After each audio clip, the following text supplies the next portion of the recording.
Sir Chandrababu Naidu గారు 4వ ముఖ్యమంత్రిగా అవును నేను అడుగుతాను సార్. కాకపోతే ఇక్కడ అనుకున్నది నిజంగానే జరిగింది, కళ సాకారమైంది. ఎందుకంటే అత్యధిక మెజారిటీ రావడం, ఈరోజు ఎక్కువ సీట్లు రావడం నిజంగా చాలా ఆనందదాయకం. సో ఇప్పటికైనా ఈ 5 ఏళ్ల పరిపాలన నుంచి విముక్తి కలిగిందని మీరు అనుకుంటున్నారా?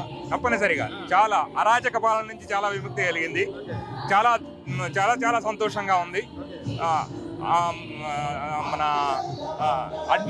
అడ్మినిస్ట్రేటివ్ పరంగా కూడా చాలా ఇంప్రూవ్మెంట్ వస్తుంది గవర్నమెంట్లో. ఈ కొత్త గవర్నమెంట్లో పాలనా పరంగా చాలా చాలా మార్పులు కనిపిస్తాయి చంద్రబాబు గారి పాలనలో. సో చంద్రబాబు నాయుడు గారు అడ్మినిస్ట్రేటర్ ఏపీలో ఒక 10 ఏళ్ళు వెనక్కి వెళ్ళిపోయిన ఏపీని ఈ రోజు ముందుకు తీసుకెళ్లే అవకాశాలు ఎంతవరకు? చాలా తప్పనిసరిగా ఉన్నాయి. కేంద్ర ప్రభుత్వ సహకారం కూడా ఈసారి తప్పనిసరిగా ఇస్తుందని భావిస్తున్నాం. చాలా అతి త్వరలోనే చాలా ఇంపార్టెంట్ ఇన్ఫ్రాస్ట్రక్చర్ డెవలప్మెంట్స్ కానీ యాక్టివిటీస్ కానీ జరుగుతాయని భావిస్తున్నాం.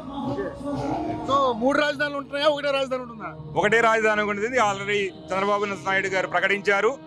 అమరావతి ఆల్రెడీ వెలిగిపోబోతుంది, వెలుగుతుంది త్వరలో. అతి త్వరలోనే నూతన రాజధాని ప్రపంచ దేశాల సరసన ఒక ముఖ్య పట్టణంగా వివరాలు చూస్తుంది. సో చంద్రబాబు నాయుడు గారు పవన్ కళ్యాణ్ గారి కలయిక ఏ విధంగా ఉండబోతుంది? చాలా యాక్చువల్గా అది అవసరం కూడా. ఆ అవసరాన్ని గుర్తించి ఇరువురు నాయకులు ఒక అవగాహనతో ముందుకెళ్లారు. ఇది చాలా మంచి పరిణామం. అదేవిధంగా పాలనలో కూడా ఒకరికొకరు సహకరించుకుంటూ ముందుకెళ్లాలని కోరుకుంటున్నాం. సో ఎవరైతే విమర్శించారో, రోజా కావచ్చు, కొడాలి నాని కావచ్చు, పేరు నాని కావచ్చు, గుడివాడ అమర్నాథ్ కావచ్చు, ఇలాంటి వాళ్ళందరికీ ఏం సమాధానం చెప్తారు అనుకుంటున్నారు? ప్రజలే సమాధానం చెప్పారు. ఇంకా చెప్పాల్సిన పని. ప్రజలే తమ ఓటుతో సమాధానం చెప్పారు. ఇక వాళ్ళకి నాకు తెలిసి అంటే ప్రజలతో పాలన అంటే ఎలా ఉండాలి, ఎలా ఉండకూడదు అనేది ప్రజలు నిరూపించారు వాళ్ళ ఓటు ద్వారా.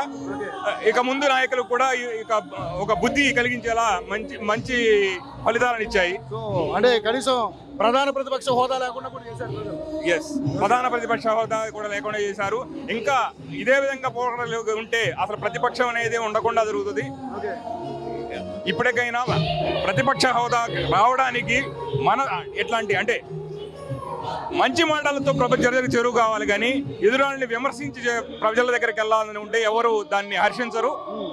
సో మరి ఇదివరకు ఏర్పాటు చేసినటువంటి అన్నా క్యాంటీన్లు కావచ్చు, తర్వాత అనేక సంక్షేమ కార్యక్రమాలు అన్ని తప్పనిసరిగా ఓపెన్ భావిస్తున్నాం. తప్పనిసరిగా కంటిన్యూ అవుతాయి. ఇంతకుముందు జరిగినవన్నీ కంటిన్యూ అవుతాయి. అలానే కొత్తగా చంద్రబాబు గారు ప్రకటించినవన్నీ కూడా స్టెప్ బై స్టెప్ ముందుకెళ్తాయని భావిస్తున్నాం. ఇన్ని లక్షల కోట్ల అప్పు ఉంది, ఎలా సాధ్యం? సంపద సృష్టించే శక్తి చంద్రబాబు గారికి ఉంది. ప్రభుత్వానికి యాక్చువల్గా ఏంటంటే ఆదాయాన్ని తెచ్చుకునే మార్గం చంద్రబాబు గారికి తెలుసు. ఎందుకు ఎగ్జాంపుల్ అమరావతి ల్యాండ్ ఉంది.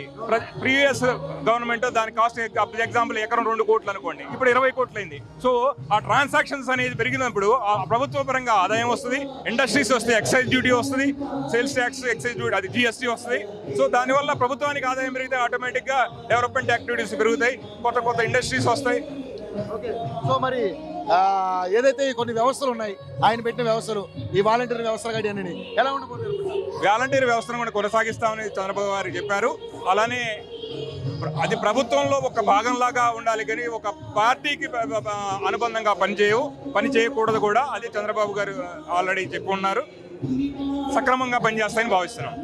ఆయన ఛాలెంజ్ చేశారు, మళ్ళీ ముఖ్యమంత్రిగానే నేను ఈ సభలో అడుగు పెడతానని. పవన్ కళ్యాణ్ కూడా గేటు కూడా దాటనివ్వరు అన్నారు. ఆయన తన్నుకుంటూ వెళ్ళిపోయాడు. ఎలా ఉండబోతుంది? కళ సహకారం అయింది.